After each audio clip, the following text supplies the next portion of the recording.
Hello everyone and welcome back to my channel. If you are new here, my name is Layla, and for today's video, I'm going to be talking about the average and median net worth of Americans by age.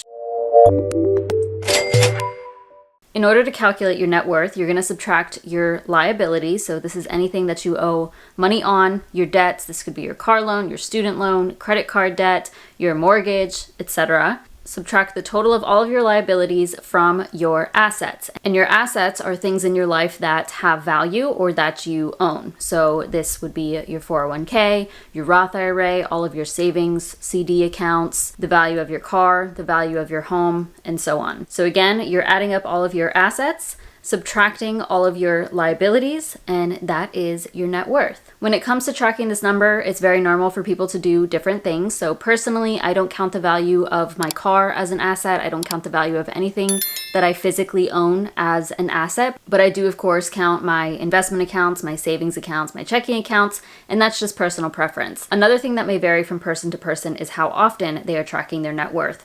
I like to track on a monthly basis. I think it's a fun number to look at, and it's something that I've been tracking every single month since 2021, but I really wish it's a number that I tracked way before that. So some people may track on a monthly basis like I do, others may do quarterly or every 6 months or even just every year. I do think it's an important number for everyone to track, and you've got to find what works best for you. So if you want to count the value of your car, that is absolutely okay. Just make sure you're consistent with it, and then you can determine how frequently you want to be tracking your net worth. And you may be wondering, what even is the importance of tracking my net worth, especially if you're in a situation where you think it's going to be a low number or even a negative number. But I truly believe that no matter where you are on your financial path, you should be tracking your net worth. And there's a couple of reasons for that. So the first thing is that your net worth gives you a true picture of your financial health.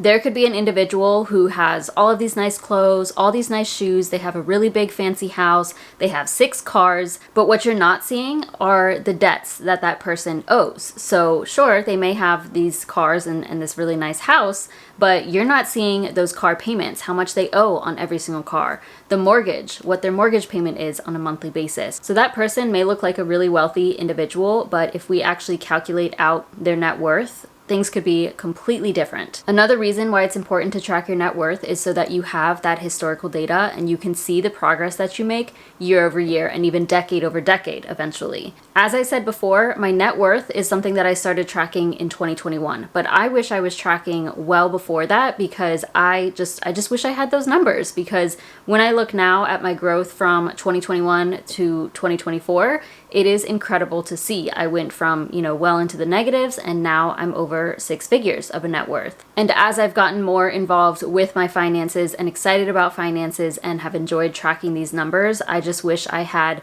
back in 2018 when I had a much more negative number compared to now, as well as what I'll see in the future. So obviously I'm a little bit obsessed with finances, so that second part may not apply to everybody, but it's a really cool metric to track, and I do encourage everybody to start tracking their net worth as soon as possible. So I am going to share the average net worth by age group, but I'm also going to be talking about the median net worth and actually really be focusing on that number, because the average net worth can really be skewed by many factors. Just as a reminder, the average is calculated by adding up the total of all numbers in a set of data and then dividing that number by the total number of values. So if you have 3 numbers in a set, for example, you are adding them all up and dividing by 3. And when you're taking the average of something like net worth by age, there are so many outliers within that data set. There could be people who are super high income earners.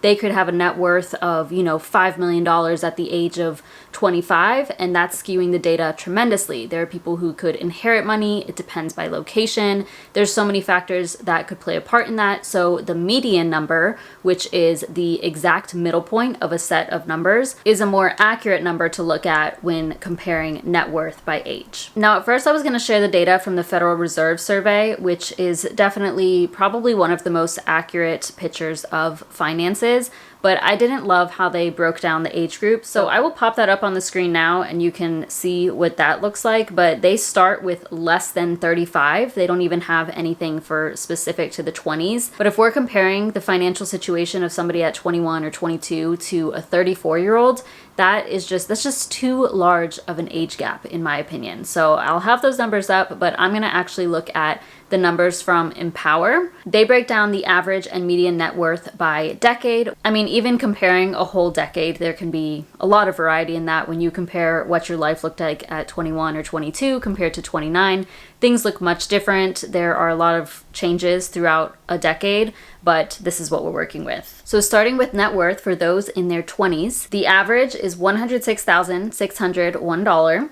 And the median is $7,487. When you're in your 20s, you may be coming out of college, you may just be starting your career even if you didn't go to college. And this may mean that you have a lower income, but also a lot of debt, either from student loans or even getting a car or credit cards. And throughout this decade, hopefully you would be building and developing some strong financial habits, but it's definitely kind of correcting anything that may have happened from your teenage years or early 20s. So this is completely understandable that it's going to be on the lower end. You may not have as much money to be able to save and invest, but hopefully slowly as you approach your 30s, you can start increasing what you're saving and investing. I know that for myself, the bulk of my 20s, I had a negative net worth. I didn't reach a positive net worth until I was about 28 years old, and I finished my 20s at a net worth of a little bit over $50,000. For those in their 30s, the average net worth is $298,379, while the median is $35,344. When you're in your 30s, a lot of people have a set career, or they may be getting promotions or maybe even transitioning careers and slowly increasing their income, which allows you to save more and invest more. But this is a time when people also have a lot more expenses. So that could be buying a home, that could be traveling more, and also having children. And since I am 31 years old, this is the last decade that I can use myself as an example. But at the age of 31, my net worth is about $115,000, and that does not include the value of my car. For those in their 40s, average net worth is $752,363, and the median net worth is $125,434. That's a pretty big jump if you compare that to 30s. I think I've heard before that the 40s is when you kind of earn the most in your career, or it's kind of when you start hitting the peak of your earnings. I would say this is a decade where you are much more set in your financial habits and also in your career. You may have older children at this point if you had children, and you may kind of live in a set home, but you could also be looking to move. And hopefully in your 40s, you have paid off a big chunk of your debt and are slowly working on decreasing that, which is obviously going to help your net worth as a whole. But it's also a decade where I'm sure a lot of people are also spending a lot of money too, whether that be on a house or taking larger vacations, maybe upgrading your car. I mean, a lot of times people fall into lifestyle creep, which is where your income is increasing, so you are also increasing everything else in your life, getting a bigger house, getting a newer car. And ideally, you would avoid that. So you are just widening the gap. You're increasing your income, but decreasing your expenses, or keeping them the same, maintaining them so that you can just save and invest more and help your net worth to explode. For those in their 50s, the average net worth, we're going to break a million here, is $1,361,319, while the median is much lower than that at $289,633. If you're in your 50s with over $1 million, I would say you're doing pretty good. That's amazing. This is kind of that stretch to retirement. If you had children, they may be off to college, so that could be an expense for you potentially. Or you may be seeing a decrease in expenses because of that, and even paying off more debt and getting out of debt because you've paid off your mortgage. For those in their 60s, the average net worth is $1,670,367. So still going up while in the 60s, and that makes sense because a lot of people are still working in their 60s and therefore still saving and investing.